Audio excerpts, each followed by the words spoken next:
Welcome to FantasyFran.com. Sports crazy Chris Barnes, and of course with me as always, the show, the man, the myth, the legend, Hall of Fame quarterback. And as I say, quarterback is the main key word here because we're talking top five quarterbacks for Week 11. Aaron Rodgers someday, believe it or not, is going to have a bad day. It doesn't look like it. I don't believe it. I mean, he's just playing at the best level that I've ever seen a quarterback play. He's on a great team. He's got great receivers. He's got his defense played for him last week. He's got great scheme.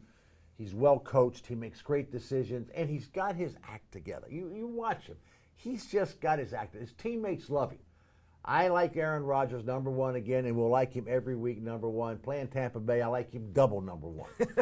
Number two, Tom Brady. He came back last week, put his team on his shoulders, got some help from his defense. They shut down Wes Welker, but Gronkowski and others came up. Boy, Tom Brady showed me something last week once again. Not that he has to prove to anybody that he's a Hall of Fame, one of the great quarterbacks that ever lived, but Tom Brady really put that team on his shoulder last week. 37 points against the Jets. Playing Kansas City. Tom Brady is back up there, number two. Tony Romo. Tony Romo ought to take DeMarco Murray out to dinner every night. Send his girlfriend or wife roses or whatever it is, because he is really making Tony Romo's life a lot better. They're playing Washington. Tony Romo doesn't have to do great, he doesn't have to take chances and risk. He's got the running game. Defense is going to shut him down. He's got weapons. He can play just a good normal game and play it like Aaron Rodgers would play it. And Tony Romo will have a big day, and I think he will. I think he's learning now and maturing. And Tony, stay that way, buddy. Carson Palmer, number four. That's a surprise. I tell you. And last week we said on this show, this was a pivotal week for Carson Palmer last week. Let's face it, that was only his third week in their training camp. Missed the whole season. New system and players and getting used to him. He came out last week and threw the ball, the best I've ever seen him throw the ball. He made really good decisions. It was some performance. I mean, this guy's got talent. This guy has got enormous talent. I was so glad to see it. He played great. He's playing Minnesota now, and Minnesota's defense, as we saw against Aaron Rodgers, is questioning itself. The team's questioning itself. They're trying to work in a rookie quarterback. They know this is not their year, and they've been winning in the previous years other than last year, and they were the dominant team. They're not anymore, so they've got a question mark, and Oakland has a chance to win their division. I think Carson Palmer will have a big day. I like him number four. Now, Matthew Stafford. I got him number five. You might say, well, you've said these things about Matthew Stafford. I believe he was bad last week again. He's had some terrible games, and he's cost his team. And he's very inconsistent. And last week he throws 4 interceptions. He threw a pick for a touchdown. Another one that was close enough to be a pick for a touchdown. And he really took his team out of the game. He's got to come back this week. This team is so talented. They're playing Carolina, who scored 3 points last week, and their quarterback is struggling. Their defense is just below average. I would think Stafford will come back and have a big week. If he doesn't, Detroit, you're in trouble. I have him number 5. Now, who he's going up against, you mentioned Cam Newton. Yes. You have Cam Newton outside of the top 10. Is it the sore shoulder? Is it going up against Detroit? What's going on? I think it's Detroit's defense that is sporadic, but they are athletic and they can get after him. I think it's also, we've seen Cam Newton for 7 or 8 weeks, so the defensive coordinators are watching his tendencies. And they'll take away your tendencies. They'll take away your strengths. And when they take away your strengths, you got to adjust. I think last week Cam Newton was a rookie. Like all rookies. You're not going to play good every week. And you're going to have a lot of bad weeks. And he was confused.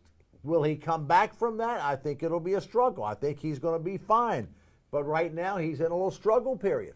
And so therefore I've got him out of the top 10. Now also we've talked in the past about kind of quarterbacks in their second and third year.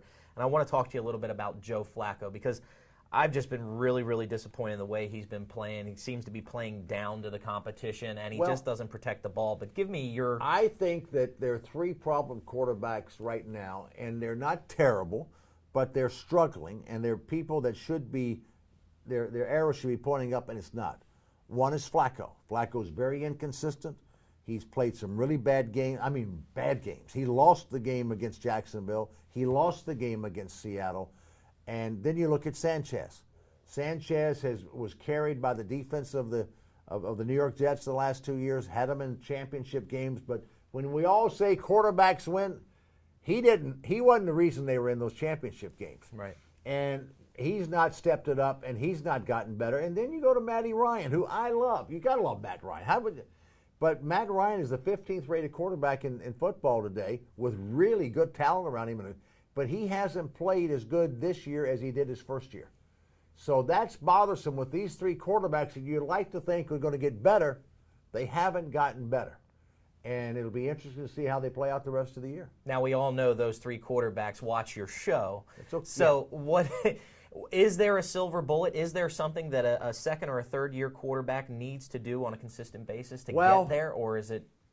What you've got to do is you've got to watch tape, study.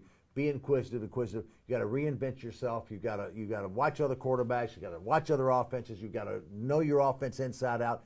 The quarterbacks that take it from here, this level, and take it up here to be Tom Brady, Aaron Rodgers, Peyton Manning, they have done it with their brain. These guys are physically good enough. They've got to take it all the way up and really have an understanding of this and be able to understand what defenses are doing against them and be able to know how to go counterbalance that. That's what the good ones do. It's not physical, it's mental and understanding what you're doing. Well, and you had said in the past to kind of get there, not only did you watch your own offense and I watched the other. You watched the other teams. Well, I watched the other, and I talked to the other teams. I talked to every quarterback in the league. I talked to other coaches. I watched the other team's offense because the more knowledge you have, the better you're going to play. And when you get out there, it's just natural to make a move here, move there. That's what separates Peyton Manning, Aaron Rodgers, Tom Brady, Drew Brees from all the rest. And they're up there by themselves in that echelon. Gotcha. All right. Well, you heard it here first from Hall of Fame quarterback Mr. Fran Tarkenton. These are your 5 top quarterbacks for Week 11, without a doubt, even Carson Palmer. So watch out now. Join us back this next Thursday for our Week 12 picks and projections. And remember, folks, Thursday games this week, so set your rosters early. Thanks again for joining us right here at FantasyFran.com.